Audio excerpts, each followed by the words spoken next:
Welcome to the weekly dose of Emuna for Shabbat Kodesh. Today we're going to talk about the idea of Shabbat and the beautiful fragrance, the ketoret that would have and let out this beautiful fragrance for everyone to smell. It was so strong, and that Chazal say that women as far away as Yericho didn't use perfume because of the fragrance of the ketoret. And a bride in Yerushalayim didn't need to perfume herself because of the fragrance of ketoret. It's written in Masachet Yomah. In the Beit Hamikdash, there was this beautiful golden mizbeach.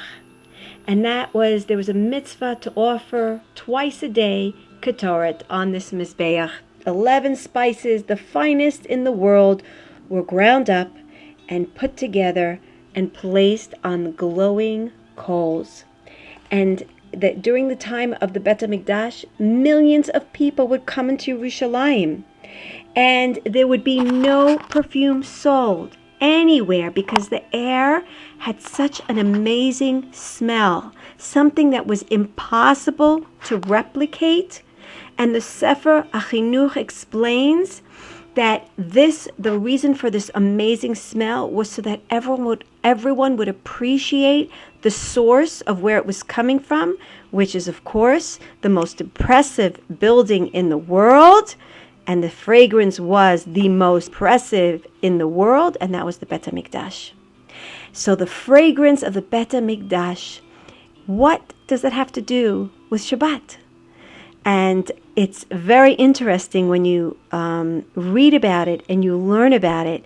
We get to understand, as it's written in Sefer Tomer Devorah, that the fragrance of Shabbat is essentially Shalom Beit. Just like on Shabbat Kodesh, we cannot, or we're asked, we're told, we're instructed, and requested. I'm trying to put this in the most lightest terms, not to be angry, okay? Even if we're halachically permitted to be angry, for instance, for reasons of chinuch, whereby, just as a side note, we can be angry on the outside, but on the inside, we really shouldn't have any anger. It's just a side note for chinuch. But as a whole, we really aren't supposed to be angry on Shabbat. And why? Because the world is sweetened by the aspect of oneg on Shabbat. There's no judgments on Shabbat. And anger is fire.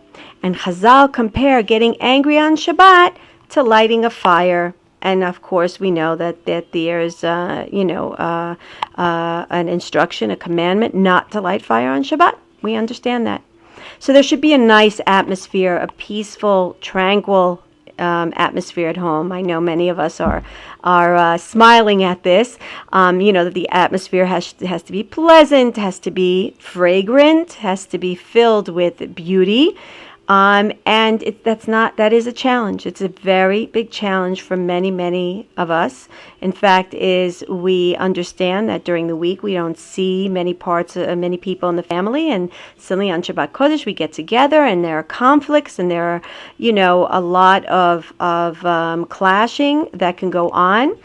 But let's understand that when we greet one another Shabbat Shalom, it's not just a beautiful way of greeting one another, but there's actually a source in Chazal that teach us that when Shabbat comes in, we say Shalom, and when it actually leaves, when it leaves our midst, Shabbat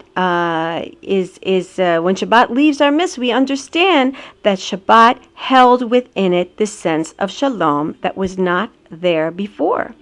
And that's what happens when we're together in peace and in harmony on Shabbat. That's one of the reasons why we say Shabbati milizok, because we don't cry out on Shabbat, because there should be a sense of tranquility and togetherness and a beautiful fragrance, a pleasant atmosphere that fills the home. And that's, again, not an easy thing, but then again, we have to understand that is the whole inyan of marriage and married life, is to create harmony. It's to be together.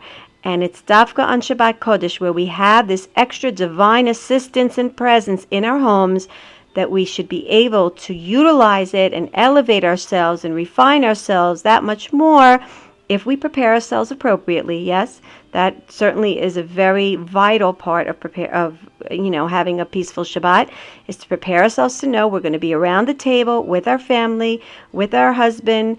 We need to know that there are going to be conflicts, to come into it prepared and know that we're going to have to possibly at certain points be mavater, and just know that we're giving it up to Hashem, because on Shabbat, that's what we do. We're one with Hashem, and Hashem's presence gives us that extra hand to be able to achieve that unity and that harmony in the home. And that is the fragrance of the Ketoret. That is the fragrance, that ambiance, that smell that's in the home.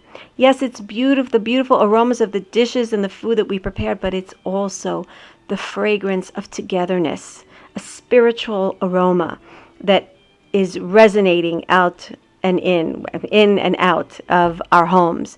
So Be'ezrat Hashem, let's work towards that. Let's work towards really putting together the fine aspects of the Ketoret in our own home, and Be'ezrat Hashem, fill our home with the wonderful aroma of today's Ketoret, which is essentially our Shalom Beit. Be'ezrat Hashem, Shabbat Shalom.